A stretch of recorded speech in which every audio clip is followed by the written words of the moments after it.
We have Sir John Marie Vargas, ang Cluster Head sa City Disaster Risk Reduction Management Office, Executive Assistant, Sir John Marie Vargas. Sir Jones, kumusta ka na? At okay lang, masinisala ka mo to, okay ba lang? Hi. Sige lang amo mo na. Ikaw pa, bisan one hand na okay lang na iya. May kunbuksing na kayo, ay kamay mo kay, siyempre, ipanagang mo taning isa mo. Tinika Sir, ko na. Oo, anong natabo to sa aksidente kapon to man? Ano yung inyo siniseparate kag ginhimo nga investigation? Actually, at ang nanawag sa akong tao kapon, mga past 5. Kami, sabong amon ang ambulansya. Ang 3 namon, may 3 na amon mo. So, check ko na no, tabo exactly nga amon na kwan. So, actually, ang number ko actually yung driver namon niya. Isang gadala siya ambulansya. Kaya alin sila to sa sumbag na dulong sa inyong pasyente. Gintawag na mabalik, makakuha naman to sa inyong pasyente dalon sa Quinoverse. So, nag-Lacson siya. Ibilang ang biyahe from Lacson, sa may cyber center between Lizares and Libertad, going towards the north. So, ang traffic lights, may mga 2 seconds pa nabilin, no? Green light. Okay. Ara sa slow box, kung pila may naglusot nga van, dari sa may, alin naman niya sa Inoches, pakadto sa Libertad. Libertad direction, okay? Bilang halin sa west kadto sa east. Gulpe lang nakibot binungguan siya, tumiyog with yung ambulansya, nga atubang primero sa north. Ikaw na malaspasan si driver, atubang na siya sa south. Pagbunggo sing van, nagbalang-balang sa binuguan niya pagkali siya ka-jeep to sa may lapit sa Taytong. Okay. Sa tumbaning van, dala sa may site mismo. Aha. Okay, nakita ko ya. Actually, ang bando amo na igo, gid na sa kamang kilid, yung amo itong nagupi, kibla Sir Jones? Ang amon nga ambulansya, actually, wala portion sa ulo na yon. Amo tong ma-injury gamay amon driver. Kaya actually, at ang amon na yung crew, magbiyahe na sila. Tara na sila naka-safety belt mo sa tubangan.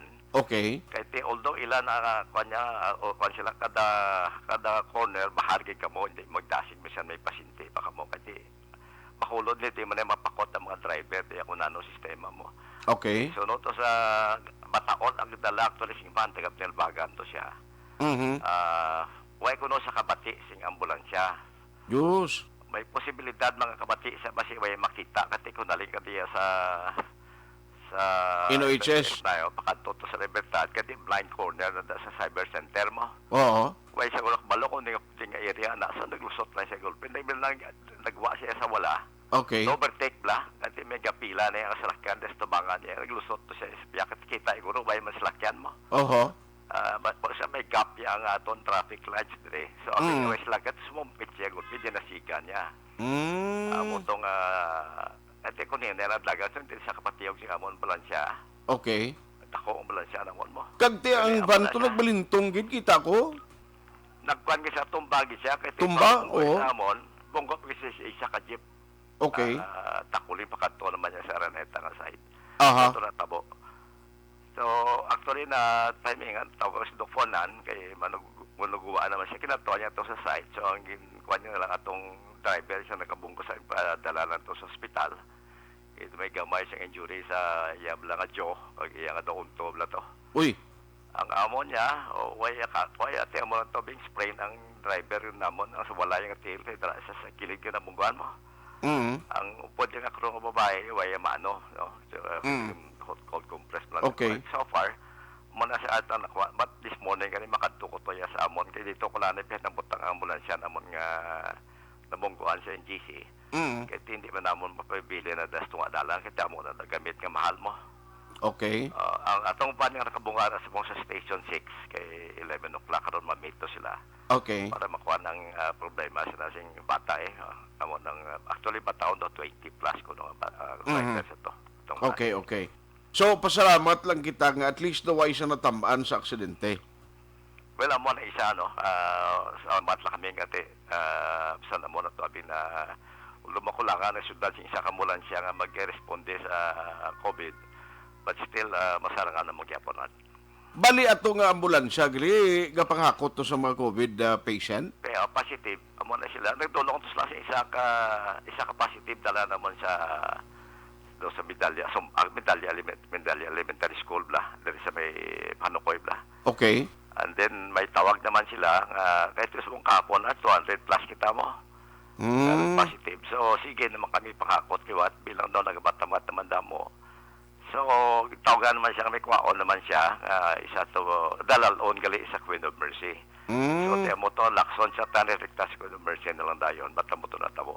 So Okay. nag-deploy na So lang meaning sila. why pa siya nakakarga gali isang dalalon sa Queen Mercy Hospital.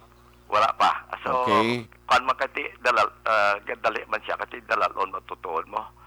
So, nagwang-wang na siya para lang mainyagaw man namon na pasyente man dito sa piyak. Aha. Silingkot amo na ni Gurong Chimpo, sir. Basi kung maistoryahan ni isang pagi sa office mo upod sa mga ambulansya kag hindi na kita luyag ngati subong bahay ni iyas ang pakulod lang subong singko basi masulit nagligad to nga may mga ambulansya pabla kung kaisa nga from out of town kapin pagin nga kumakasulod di sa bakulod duay naman karga siling paspas pa ni ipadalagan kag naga wang man. Actually, at mayara na kami bagong City Ordinance 970. Yan ni author ni Iseng Salanga. Ginabran para mo na mong sing kay mamit pa ning technical working group. Amo na dala na tatanaw at ang problema siya na amo na kasi kung madumduman mo na mention ka ng plano sa una dugay before pa na COVID Nga maubra kami sa amo na procedure. So hope with this amo naman ang latest nga incident ideya naman amo ni mabalik liwat ang sistema naman. So anyway, mabulig managuro ang iban ang mga barangay sa kutay niyo kung muna ibanan kamo isa ka ambulansya, sir. Well, amo na actually may mention ko lang may bandring ambulansya nga tikula pag dapat may DOH ka pa approval kaya dapat ang ambulansya mo kompleto that's why hindi ko na like ang tungusling ko hindi ko mabili ang ambulansya sa tungadalan because ang gamit sa sulod mga mahal. So kung ambulansya ka lang yung stretcher ka lang ako hindi kaya ambulansya. So check up po nakikinamon niya kung private group kaya okay. Maybe siya kami chamber kati kompleto na sila. May ban pati ka ambulansya nga hindi kaya kompleto mo. So kung hindi kaya kompleto hindi ka namon kung pwede pag-i-allow nga mag-responde sa isa ka insidente kaya basi magwa transport ka lang hindi kaya mag-responde nga may nga correct pang tao. Correct. Stabilize mo. Ang gusto sa imbo i-transport mo lang ang patient sa nearest hospital para nga at least matatapan siya pero asto sa pag himo dira no sang initial abing pag-respond to save the life or the life of a patient do budlay na nga involved sa aksidente. Amo na gari what ako nakita mo tang daw nabalang ka drawing nga star nabalang sa talang ambulansya sa Bilog Kalibutan. Amo na siyang tawag na mo na Star of Life. So aram na sa kada sanga siya nabutang ko na no meaning. So isang sanga siya na to treat on site. Okay. Ibulngon mo siya sa site mismo, dalan mo na siya kundi na siya. Amo na siya dapat karon to kay gamit niya i-treat sa tao na anong gwa mo. Hindi mo alam mo nabulot-butol ka dalo sa ospital nga tan i-stabilize mo butol na may ma-continue doktor. At least na hagan mo dito tayong sitwasyon. So amo na iban nga isa siya na sing importante na mo itagan man na pagtamod. Sinibag ko nga lay. Ate, sige, hopefully ma-discuss ini kag kabaypay ni na ni ibanan baliwat ang ambulance mo perti kasako sa mong no pero damo panghalakoton sang men mo especially ang sa extraction team. Actually, hindi nagiman masyado sa mga kaiban sa mga na-recommend lang namon as ang EOC nga home quarantine na lang. Okay. Mga symptomatic lang, hindi naman siya masyado. Kaya kami gapon niya mga area, kakuan kaya nga dapat kay transport kita kuwaon kaya especially ko ng location hindi be suitable for a home quarantine. Okay. So, ikuwaon ka na siya. Kagdalon. Sa facilities gapon. Ate, sige. Apat yapon ka team ni galing ang problema. Gali, wala ni sila boarding house. Kariktas la puli sa Joms? Ate, nakakuha naman at least hindi nakabig sa mag-aso sa boarding house. Wala nakabigmata. Why na? Anyway, why na? Anyway, pwede pa man kasi nagdamo naman ng team namon. So, pwede na sila kapoy for 2 days. So, okay. Wala puli-puli mo. Sumong niya pwede na sila kapuli after off nila. Puli sila 2 days. Balik naman sila the 3rd day. Hindi na pares itong una. At least siguro daw na bala na mo lang style mag-adapt sa sitwasyon nga kung amo ni at least nakabalo na kami mag-adapt sa sitwasyon nga amo ni subong. Ate, sige. Ang amo na ganing mulo ko ina, ang aksidente unay niya, pero mga katulad sinibla sir sa aksidente going back, pero dapat talong gigita guro. On that note, Sir Joms, kindly update us kung ano gid man ang mga plano sa uli, kagalong gid permi, parang at least may kamot ka pa na bilin nga isa nga makahulag. Malaga ni at kay Kwan kay tuo wala. Di ba konti sa ako nano kasi rin ko anong gusto mo walang tuo do tinikal. Kung tinikal nalumpag ko. Tuo na kadalinas ko. Ang anong kamot mo nga na kwanaw na Wala.